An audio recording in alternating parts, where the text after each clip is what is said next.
If you're a coach that's not seeing the results you want on YouTube, chances are you're approaching it completely wrong. The truth is, it's not about views or subscribers or even consistency. There's one specific mistake that most coaches make before they even hit record. By the end of this video, you'll know exactly why your channel isn't working and how to fix it. I know this because I've spent over a decade obsessing over what actually works on YouTube, more specifically how to make real revenue from it. And it all starts with one mistake that most coaches make before they even open their camera. You make content for maximum views instead of for actual buyers. Yes, it is addicting to make content for mass appeal, and there is some upside to that, but when you think about it, who's watching videos for mass appeal? It's probably not people that are going to buy your program. Do you really think that Jaden over here, who's an 18-year-old high schooler that is searching most profitable businesses to start in 2026, is going to buy your $3,000 coaching program? No, because he doesn't even have $3,000 to spend. Here's how to fix it. Spend more time thinking about your video ideas and think, would someone that would buy my coaching program search for and watch this video? Figure that out and make videos according to this standard and you'll be golden. So if you are a business coach for people in a specific type of business, don't make that most profitable business to start in 2026 video. You can make a video with that content, but you can frame it in a different way. Make a video like how my client made 12K in 30 days using this SMMA model. That's intentional, it drives interest toward your program, and it still has the possibility to reach an outside audience. That naturally brings us to our next mistake, which is that you dump out a bunch of information, which is great, but you don't pitch outcomes enough. Sticking with our example, if you're making a video titled The Top SMMA Model of 2026, you can dump out great information, but what's the outcome there? The outcome for you is that you'll educate your audience, but you need to think about the framing behind this. If you're just telling them about the top SMMA model, they're not going to sign up for your coaching program. They need to see evidence and proof and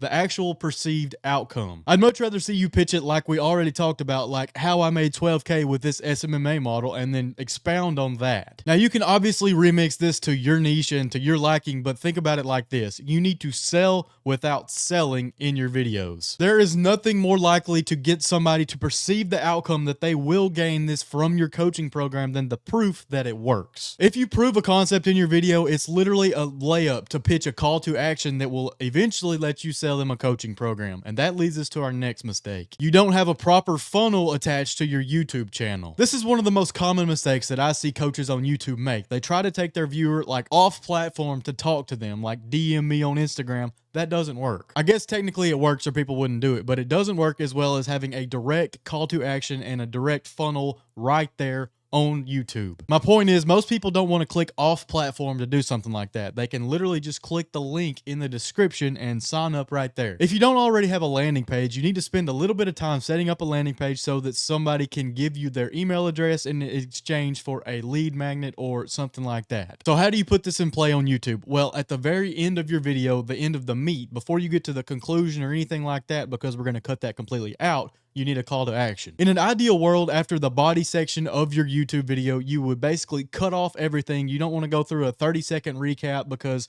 people click off, they get bored. You want to insert a call to action right there. Now, I think the best way to go about your call to action is to lead your viewer to a landing page that will give them a lead magnet. Now, this landing page can be a PDF that teaches them how to do something, or a guide, or a free strategy call, or something like that. It needs to be something that's free or heavily discounted, that actually gives them value in exchange for an email address or a way to contact them. You'll have to decide what's best for your situation, what type of lead magnet you're willing to offer. Now, after you have their email address, you just have to move them through a sales funnel. Here's what that looks like. You have your call to action at the end of the YouTube video. They click on that, they go to a landing page, they give you their email. Once you have their email, you send them 3 to 5 emails that are spaced out sequentially that builds trust and authority with them. Throughout these emails, or at least at the end of these emails, you want to pitch them your coaching program, and hopefully you'll have a customer right there. You're not going to close everybody, but if you get them on a sales call, you just need to get good at sales, I guess. It's a tried and true formula. It's been going for the last 20 years, so I wouldn't question it now. I don't. Mistake number 4, your packaging does not match your price point. A crappy thumbnail that you made in Microsoft Paint in 10 minutes does does not signal thousands of dollars of value to your consumer. Spend some time perfecting your titles and your thumbnails, and if you're just absolutely horrible at thumbnail design, you can pay a few dollars to somebody on Fiverr to get you a professional looking thumbnail. Just make sure that you're signaling to everyone who sees your video on YouTube, period, that you have high quality content. Now, following that train of thought, you need to have at least decent editing. Nothing crazy, just keep it high quality. Just cut out all the random awkward pauses, cut out all the nonsense words, all that kind of stuff. As far as gear goes, all you really need is a decent camera, some decent lighting, and a good microphone. When you think about the high end of this, you think about Alex Hormozy. His everything is amazing because he has millions of dollars to play with, but basically all you need is good lighting and an $80 mic and you're golden. Your camera can just be your iPhone. It's not that serious. You don't need a $100 million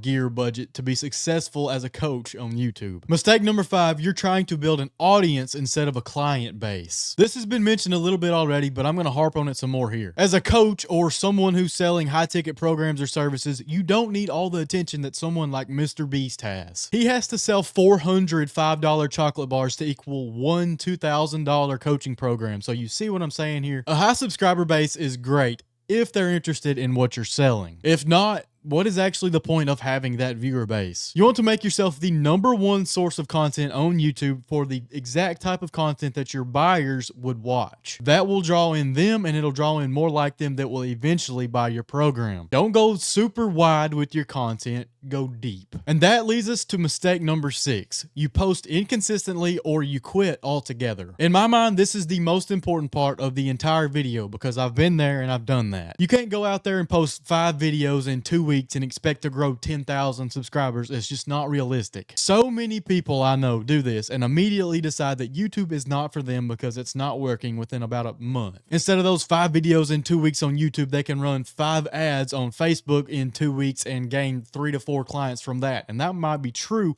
but as soon as you stop spending on Facebook, your ads quit.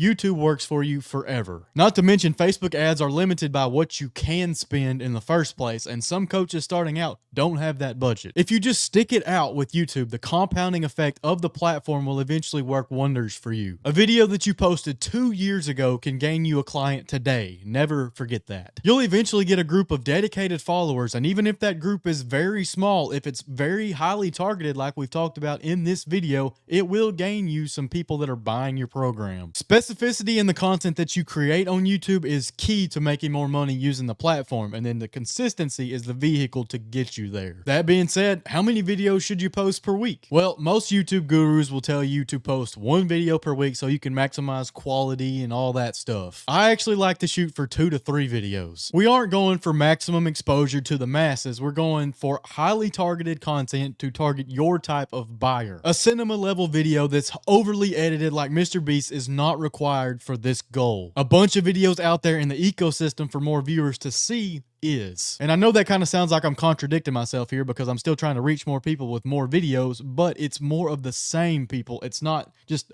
everybody under the sun. If you work on your own, I would shoot for at least 1 to 2, possibly 3 long form YouTube videos every single week, and then a short as often as you can, just pulled from those videos posted. Now, if you have a team behind you to do all your editing and stuff like that, you should easily be able to post 2 to 3 longs a week. Alongside that, you should post at least 1 short per day from these videos for maximum exposure. You can do more if you want. More eyeballs on highly targeted content equals more clients. Remember that. What it all boils down to is this. Most coaches treat YouTube like a popularity content. They're going for eyeballs sake. Successful coaches treat it like a sales asset. Every single video you create is a mostly free ad that has the capability to skyrocket your channel and your business if it's given enough time and effort. Click the first link in the description for a free channel audit. I'll see what I can do to help you. I'll help you get rolling and start making a lot more money on YouTube. Peace.